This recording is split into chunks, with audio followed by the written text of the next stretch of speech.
Welcome to this next episode of YouTube, where we're starting to see some fall colors within the enclosure, and we hope to continue to see that as time progresses here.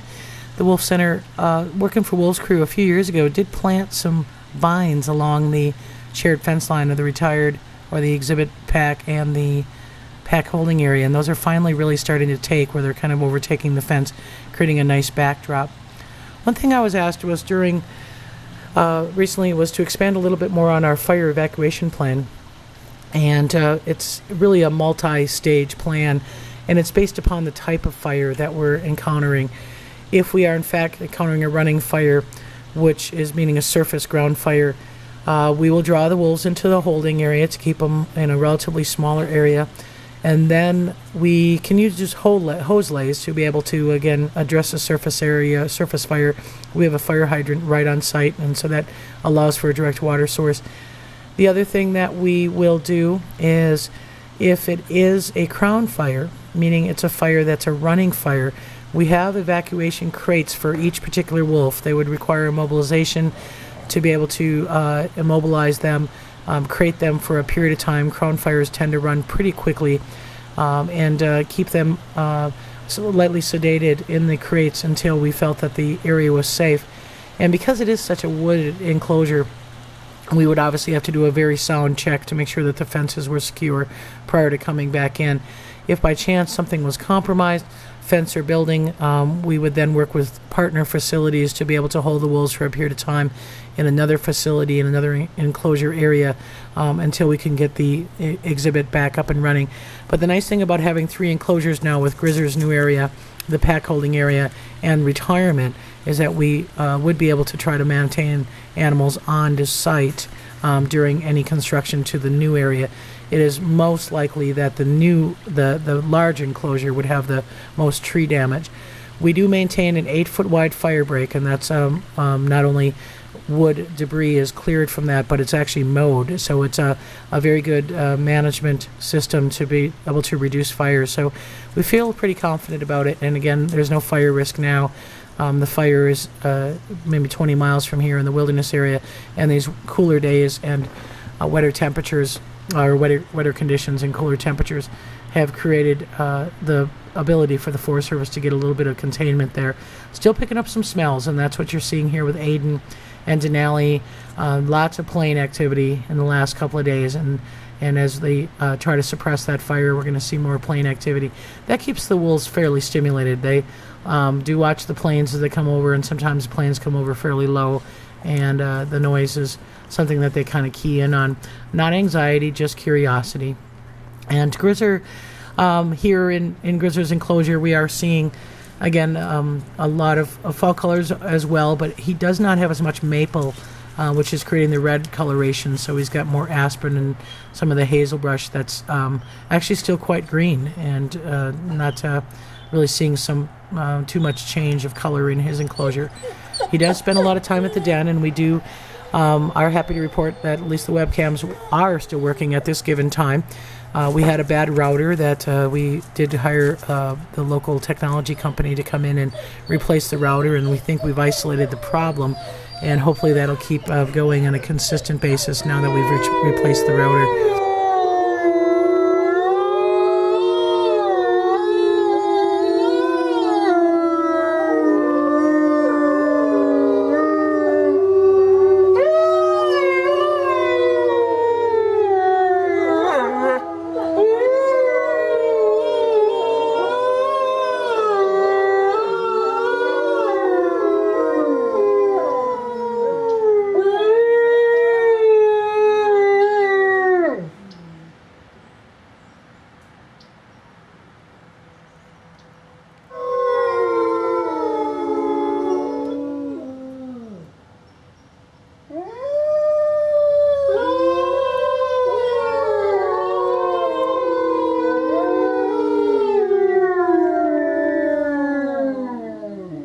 So Grizzer's area, as we've shown you before, has got some digging issues, and that's something that we may have to address with the Working for Wolves this fall. Try to make that a little bit safer. It looks like a tunnel that's about to collapse in there. Doesn't bother Grizzer much, but it makes wolf care staff a little bit dangerous or hazardous to work around. but it gives him certainly he has a lot of cover, and it's really been a something that we're really seem to get a lot of use of, and so we don't want to take too much of those things out. He definitely gets a lot of pleasure from that.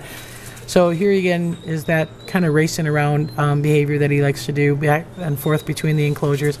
Good to see him up and moving around, and certainly he has got a good winter coat on. He's put on a lot of hair and put on quite a bit of weight actually since he first came in March, and his stress levels have been decreased dramatically, and so that's really good for him. Over in retirement, we found some interesting behavior, and I think I alluded to this last week, that Malik had a little scuffle with Shadow and took over some food. And here's Malik doing a threat display to Shadow over a piece of bone dust. I mean, nothing real significant, not a deer leg, not a deer hide, not a beaver, but just a chunk of meat that we had fed on Wednesday morning. And Malik doing a full lip curl threat display towards Shadow, and Shadow's just kind of behind me in the camera. And we're not sure what that sneezing's about. There was some pollen earlier before the frost that kind of made everybody a little bit weepy-eyed and sneezy, but that seems to have been gone. It's hard to say. Maybe it's just the way the lip curl is and it affects his nasal passages, but he certainly has the ability to guard and possess food, and that's one thing that Malik is real good at. So when we feed, we're always really mindful of making sure that Shadow gets his fair share, because Shadow's every wolf has a right to guard and possess their food possessions, regardless of your status. So even though Shadow is more dominant in most every other interaction, you're going to see him more dominant, it is Malik's right to guard and possess that food. So Shadow comes over, does a little posturing, does a little scraping, reminding Malik that he is more dominant, and that's his way of broadcasting his scent there. And Malik is kind of behind him about 3 or 4 feet, and just kind of standing there watching Shadow just nonchalant mark his territory. Now Malik's going to come over and try to see if it's worth marking and doing an overmark, or should he just go back to his cache. And he decides to go back to his cache, and he stands there and kind of guards it, and real mindful of where Shadow is. And Shadow's going to do some very, very subtle body language, laying up on the den every once in a while, giving Malik a little bit of a glance. And Shadow has a subtle way of controlling Malik's behavior just by a little bit of intimidation and sideward glance towards the carcass, or towards the possession, and causing a little bit of anxiety in Malik.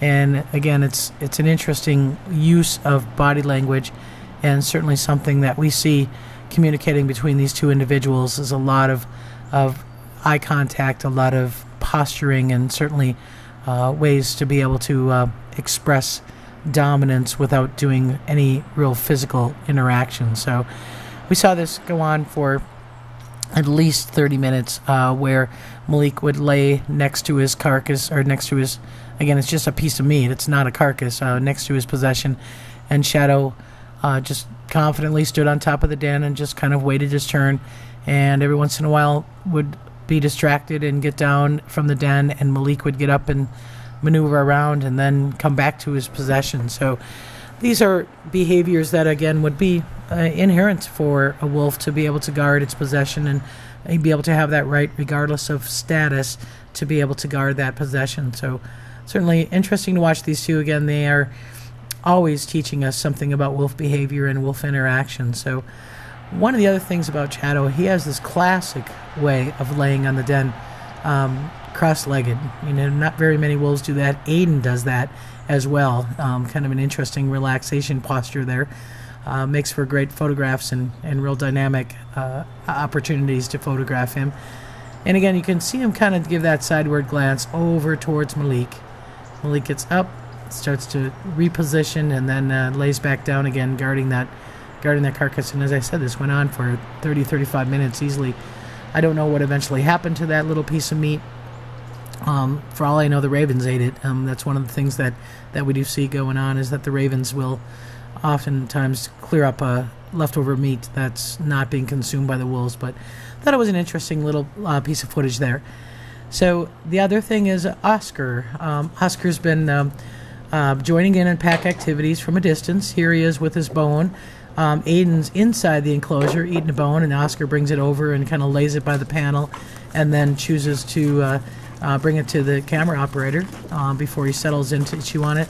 What's interesting is no response from Aiden whatsoever. I mean, he watched Oscar drop the bone, but he's just chewing on his bone. It's kind of like this is one big pack, and Oscar just happens to live on the outside. So one of the bonuses for a wolf yard dog is there's always some kind of carcass part that's laying around, and he always has plenty to chew on. So if he is bored, there's plenty of things to do, and that includes bones, that includes sticks, that includes just about everything. And because Oscar is a unique dog to this situation, he gets a lot of treats. So whether that be pig's ears or whether that be new toys, he certainly gets a lot of things to occupy his time. We do see, again, very calm behavior here tonight. Got real excitable earlier today. The wolves got excited with some behind-the-scenes visits. That excitement from the wolves translates into Oscar excitement. It seems that when anyone who is not part of wolf care is in the yard, that'll get Oscar excited, that gets the wolves excited, and then next thing you know, we have fence-to-fence conflict, barking and some growling from Oscar, but primarily towards Denali. Nothing really towards Aiden, and not so much towards Grizzer either. It seems to be a Denali issue that he picks up some of that tension. But here's how we occupy Oscar's time. He got another gift from one of the Alpha members today. A porcupine, I think that's what that's supposed to be. Or a hedgehog, not really sure. Still has his duck from last week. Can't decide which one to play with. They both make noise, and it's interesting the wolves don't seem to have too much issue with that. So that's how Oscar occupies his time, and actually that gives the wolves some stimulus as well. So that works out for both dog and wolf alike. So that's it for Wolf Care this week. And again, thanks for watching. We'll see you next week.